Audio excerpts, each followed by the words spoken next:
Yeah. What's going on, CK Nation? It's your boy, the Boss Man CK, and on today's episode of the CK Motorsports Full Throttle, we take another trip down track history lane to show where we can climb into our imaginary tour bus, buckle up, and travel across America to visit some of motorsports' most legendary racetracks.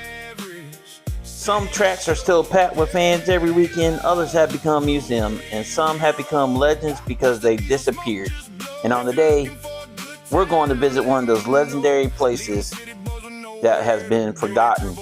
We're going to beautiful Nazareth, Pennsylvania, and we're going to visit Nazareth Speedway. So grab your tickets, adjust your mirrors, let's take a ride back in time, and we're all gas, no brakes, full throttle for Kyle, and let's go visit Nazareth Speedway.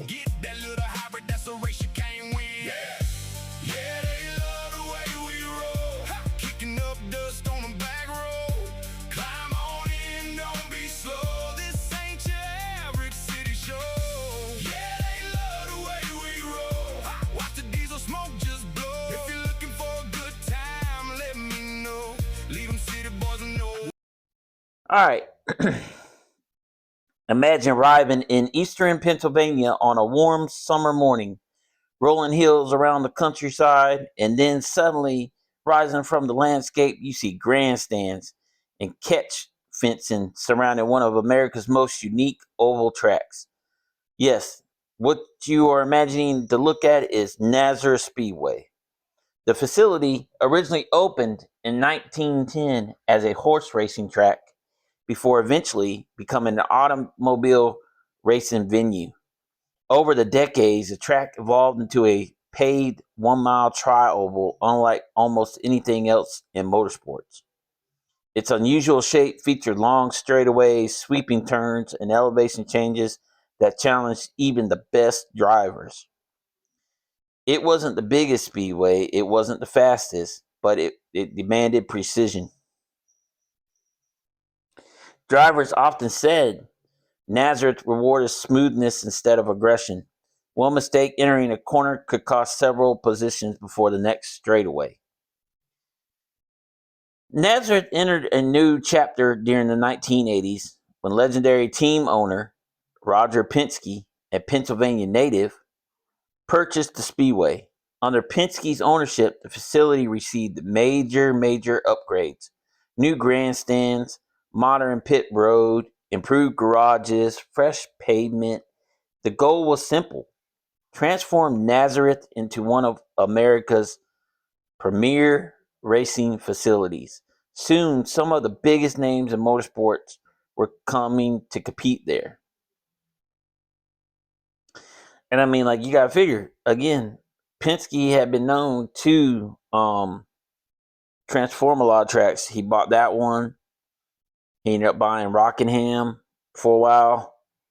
So, and he owns, well, I believe, I'm not sure if he owns Michigan, but I think he had a little bit of ownership in it for a little bit. I know he has some ownership in, or is on the board for Indianapolis at the Brickyard. So I mean, the man knows how to build tracks or help promote them or renovate them to get them better. Throughout the 90s, Nazareth became a favorite stop for several racing series. The IndyCar series regularly visited it, and then, next thing you know, at the time it was called the NASCAR Busch Series, now known as the O'Reilly Series, thrilled fans with close competition. The NASCAR Truck Series also brought exciting side by side action. Every spring, thousands of fans packed the grandstands. Drivers loved the challenge because Nazareth wasn't a track where horsepower alone won races. Drivers had to conserve tires, manage brakes, hit every apex perfectly, and stay patient. Those who respected the track were often rewarded, and those who didn't usually paid the price. And when they say that you had to conserve tires there, it was a concrete, I believe it was a concrete track. Let me make sure I'm telling that right. Should have this.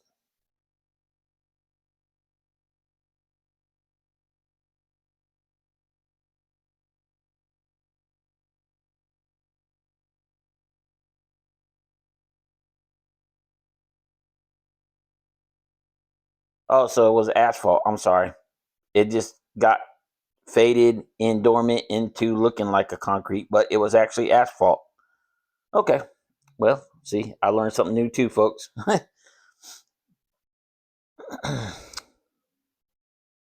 Some unforgettable moments happen at Nazareth. Future NASCAR Hall of Famer Jeff Burton scored victories there in the Busch Series competition. Truck Series stars battled door to doors. IndyCar legends produced dramatic finishes on the demanding 1 mile oval. Because passing wasn't always easy, strategy became everything. Should you pit early? Should you stay out? Should you take 2 tires or gamble on fuel mileage? Crew chiefs earned their paychecks at Nazareth Speedway. The races became chess matches at over 150 miles an hour. Ask drivers what made Nazareth special, and many gave similar answers. Every lap was different. Every lap felt different. The changing banking meant drivers constantly adjusted their steering input. The track's unique shape forced racers to compromise. If your car handled well in 1 and 2, it might struggle in 3 and 4. Finding the perfect setup was almost impossible. Drivers never stopped making adjustments throughout the weekend, and fans appreciated that type of racing challenge. The best driver, not just the fastest car, often won the race. Unfortunately, though, even legendary racetracks faced difficult times. Attendance slowly started to decline during the early 2000s. Motorsports schedules changed. Several major racing series moved to larger markets. As fewer events came to Nazareth, maintaining the speedway became increasingly difficult. Following the 2004 season, major races disappeared from the calendar. The grandstands became quiet, the garages were emptied, and the famous Pennsylvania Oval sat waiting, but racing never returned. And that's sad too, because like I said, guys, we have to help keep these tracks going. If we want these memories and we want these things going like that, we have to keep them alive and keep coming to them.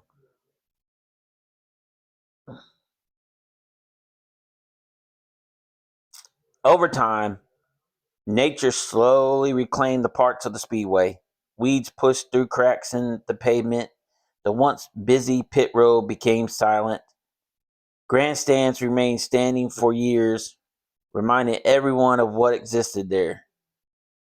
For many fans, visiting Nazareth became emotional.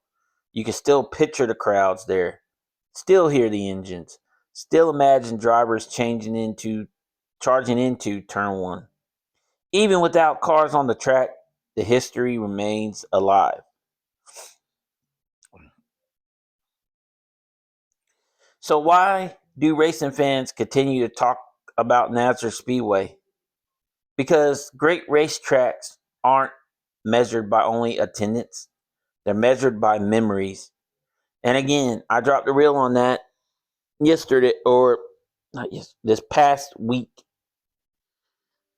And also Dale Jr. talked about it on the download. Again, he talked about it on the download about, like, they asked him, why were you pushing so much for North Wilkesboro to come back?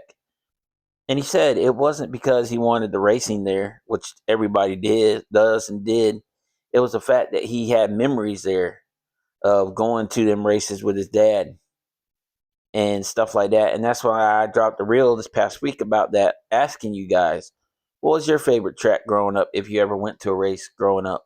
Where was your favorite track to go? It could be a local track, like a little dirt track somewhere, or it could be an actual NASCAR track. Where was your favorite place to go? Mine was Rockingham. I'm always going to love going there. I went there with my grandfather and my pops And like I said, watched my first Busch race there. I've been there multiple times since when they've reopened and had times, and now they're reopened again. But I've been there. So that's what I'm saying.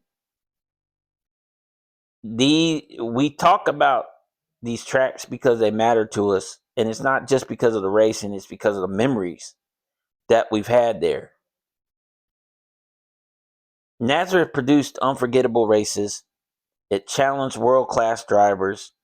It showcased incredible strategy, and it became part of the careers of countless racers. Even today, many longtime fans list Nazareth among the tracks they most like to see return. Although redevelopment plans have been discussed over the years, the Speedway has never returned to active competition. And if you see in one of the pictures that I posted up on the thing now, you can tell that NASCAR will probably never return there. The track's pretty much overgrown. Like, you can still see in the picture, you can still see the track layout where it was. But as far as the grandstands, infield, and everything's gone. It's just a ghost now of what was. But like I said, that's why we have the memories. It is legacy now that lives through photographs, videos, memories, and stories shared by generations of race fans. Before we leave Pennsylvania, here are a few quick facts about Nazareth Speedway. The facility history stretches back all the way to 1910. It evolved from a horse racing venue into a 1-mile paved oval.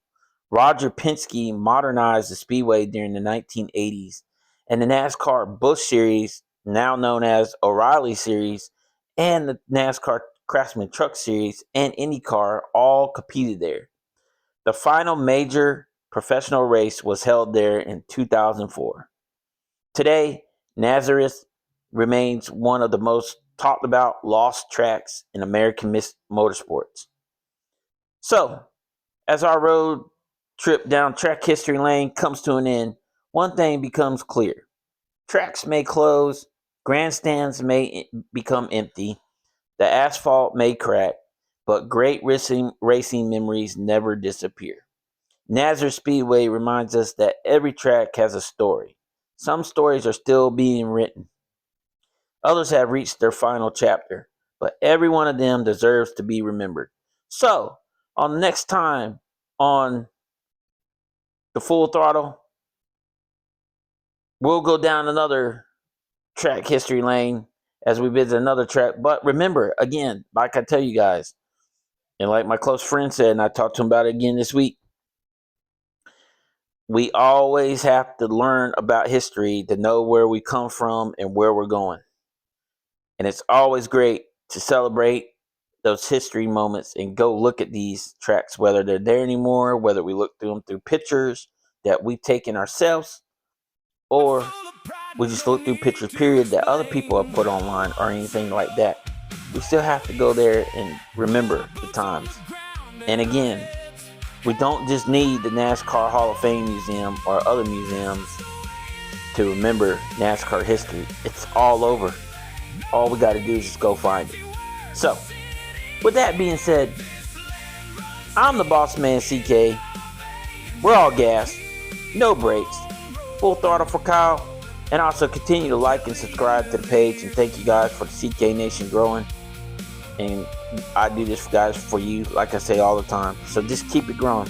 But, like I said, we're all gas, no brakes, full throttle for Kyle. And I'll see y'all on the next episode of CK Motorsports Full Throttle.